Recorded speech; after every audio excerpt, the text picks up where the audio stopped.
So I know the reason you come to the show is you say, I want to hear about hip hop. Because I know when you think Andrew Klavan, you think hip hop. Anomaly is a hip hop artist that I met on a panel with our mutual friend, Jesse Lee Peterson.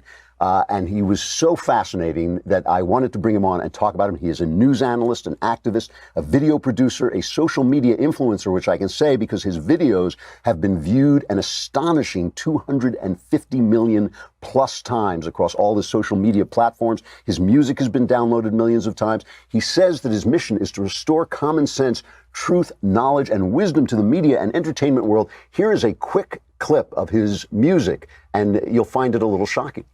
I like Trump, I don't really give a fuck. All y'all suck, I'm too real to play it safe, you fake in front. I'm the plug, y'all just follow like some shit, do what they want. I don't jump, I'm just saying how I feel like Donald Trump. I like Trump, I like Trump, I don't really give a fuck. All y'all suck, I'm too real to play it safe, you fake in front. I love it. Anomaly, thank you for coming on. It's great to see you. Yeah, thanks for having me. That's a great intro. Yeah.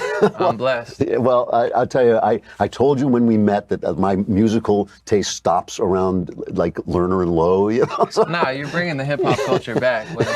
It's a whole renaissance happening right now. I know. I emanate hip hop. I think that's the important thing. How on earth did a hip hop guy? I mean, because I think of the hip hop guys on the left. That's the way I think of them. How did you get from the left? I mean, you must have started on the left to doing a song like that. I never liked politics. I felt like both sides of the debate were kind of sold out for a while. I was talking kind of from an outside perspective, but as a young kid growing up, I didn't understand policies and those type of politics, so I always weighed in on it. But I thought Bernie was like a matrix breaker, gonna be the guy that Trump is now. And so I just kind of weaved in that way, and once I saw the truth, it's, I can't lie to myself. And I do want to say to a lot of hip-hop artists, a lot of them are pro-Second Amendment, and I don't think any hip-hop artists like taxes, so I'm not quite sure why they think the Democratic Party is for them. Or maybe they don't, they think they're both corrupt, but I really do think Trump is a guy who came, from the outside, and he is the guy we've been looking for, and I don't think a lot of hip-hop artists want to admit that. See, what's amazing, you start out as Bernie Sanders. Bernie Sanders is a socialist, the guy honeymoons in the Soviet Union. I mean, this is a guy, he's almost a character from another age, from like back in the 30s and 40s, before we found out what socialism is. What was it, though, that made you think, like, wait a minute, this is a problem, Trump is doing the right thing? My whole thing for a decade now, I've always known the media was brainwashing people, lying, starting wars. So Bernie, his whole movement seemed to be anti-media. I never quite thought $15 hour minimum wage. Like, I was always like, oh, that's going to crush small businesses. But I was so desperate that I guess I bought into a lot of the rhetoric, and I was like, he's going to be the guy who stops the wars. He's going to be the guy who breaks the two-party system. So it was never his policies that really brought me to his side.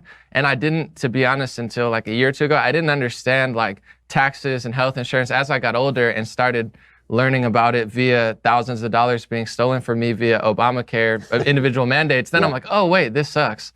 So it was kind of that. It wasn't his policies that I liked.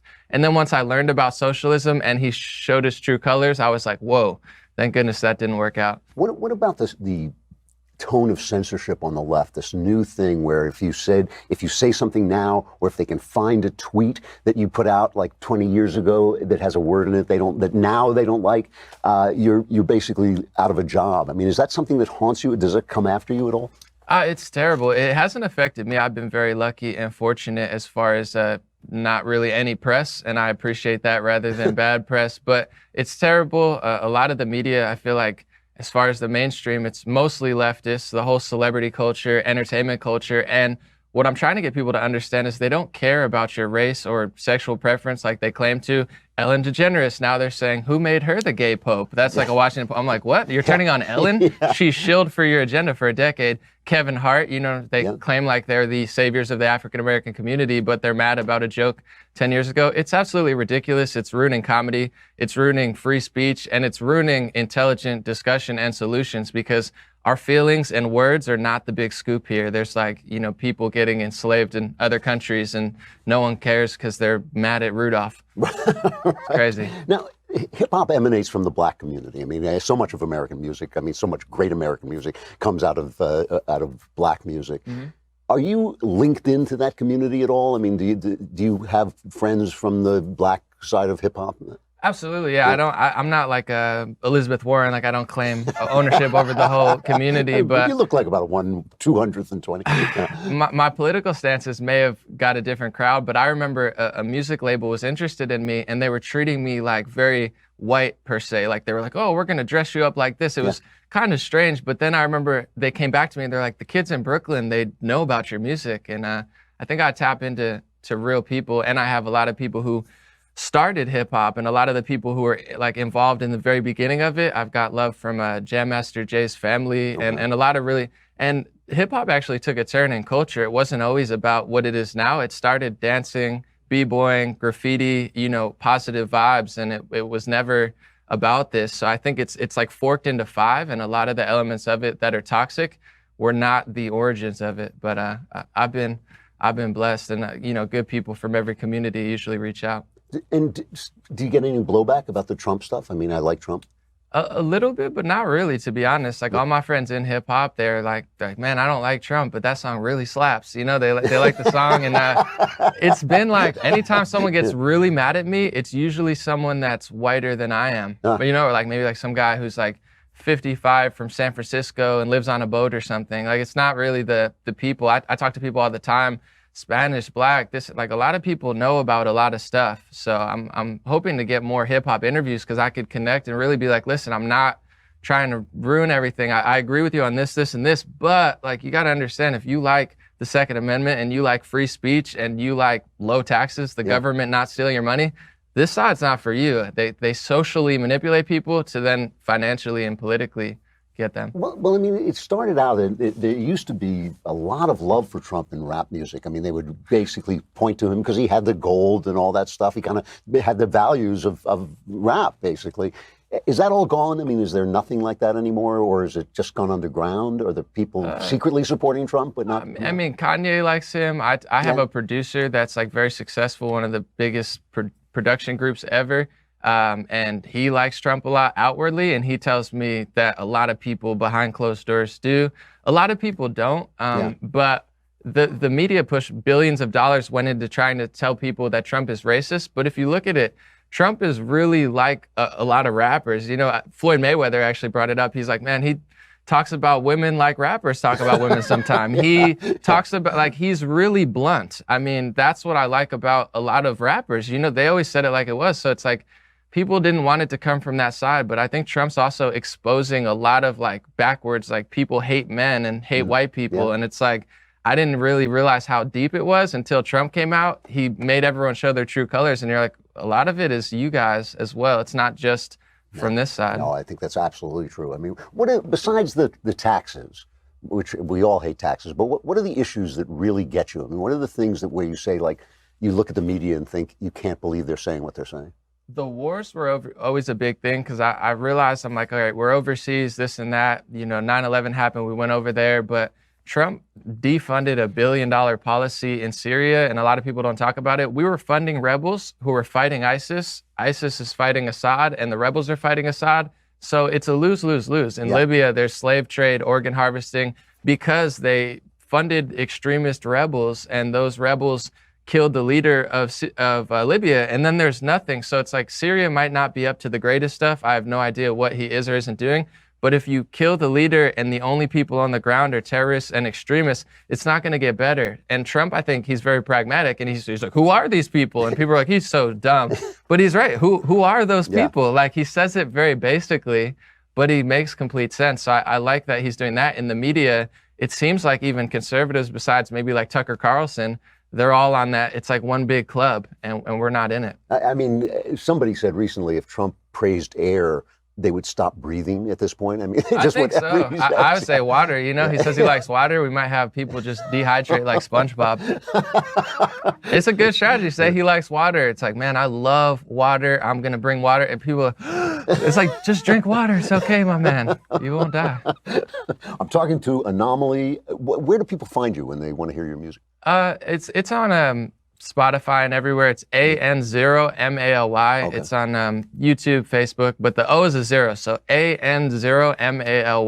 Instagram, Dream Rare. Okay. And So now let's talk about music for a little bit, because you know what happened to me is I grew up listening to, my father was a DJ, and I grew up listening to the American songbook. So I grew up listening to Sinatra, and even though they were guys before my time, they kind of stuck with me. And when the music changed, I thought, no, I like this music. I just stuck with it. And so I now have the musical taste of a 115-year-old man, essentially.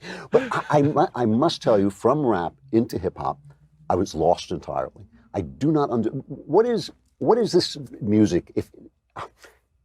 Can you give it a theoretical basis, so at least I can grasp it intellectually? Tell me what it's trying to do. What I loved about hip hop when I was young, I always loved rhyming, like Shel Silverstein, where's the sidewalk ends, and I heard Eminem and Dr. Dre, forgot about Dre, and I was like, whoa, this is rhyming on steroids.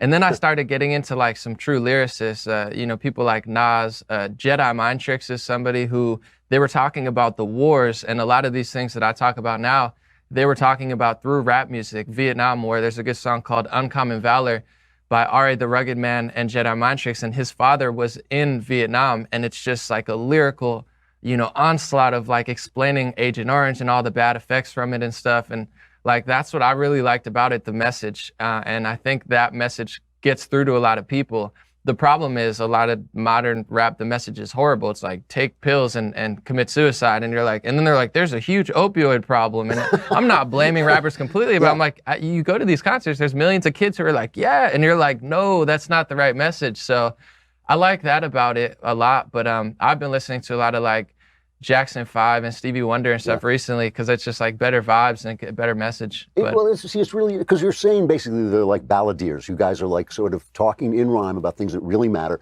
and you're communicating to a large group of ordinary people, which is actually, you know, a very creditable thing to be doing. I remember when Eminem came out, and I went and saw 9 Mile, and I got his album, and I listened to it because I just wanted to know it.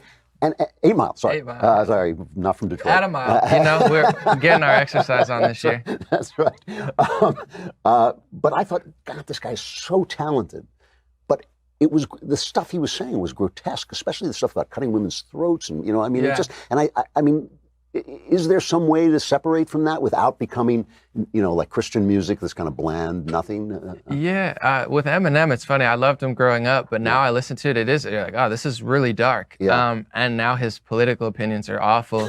But I think it is art in a way. But my problem is it's been done for so long that it's like, if you're saying a story that's not true and it's bad, and you know people are listening to that, like I know and you know, we're responsible for a certain number of people. So I take that very seriously.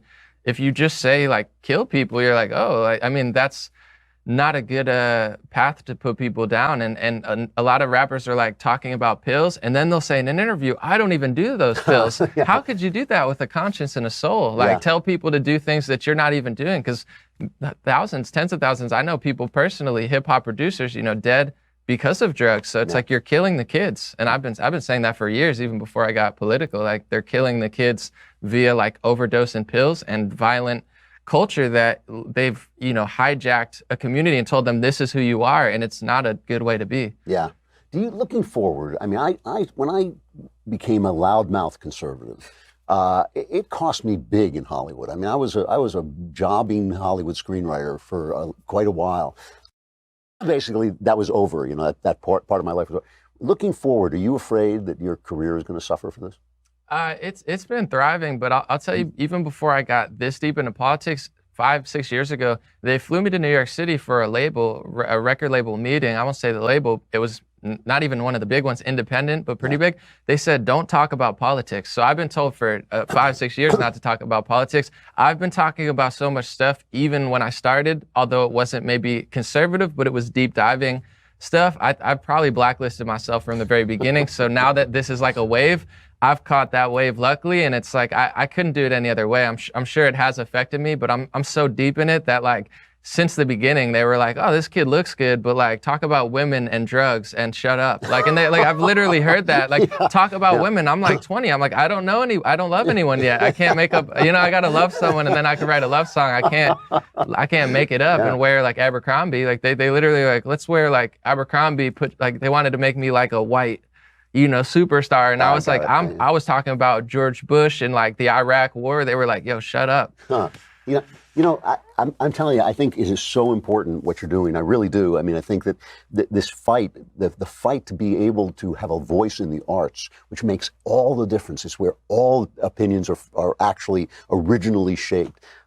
Is everything, and conservatives are really bad at it. And it takes guys like us who are red pilled, you know, basically who have come over from the other side, or else it's never going to happen. Anomaly, great stuff. Find you on Spotify. Find you on Spotify, title, my Facebook page too. Anomaly, AN0MALY. I'm everywhere. And nowadays it's like the music was always doing well, but now the news thing, like a lot of people are like, I didn't even know you rap when I come out with a song.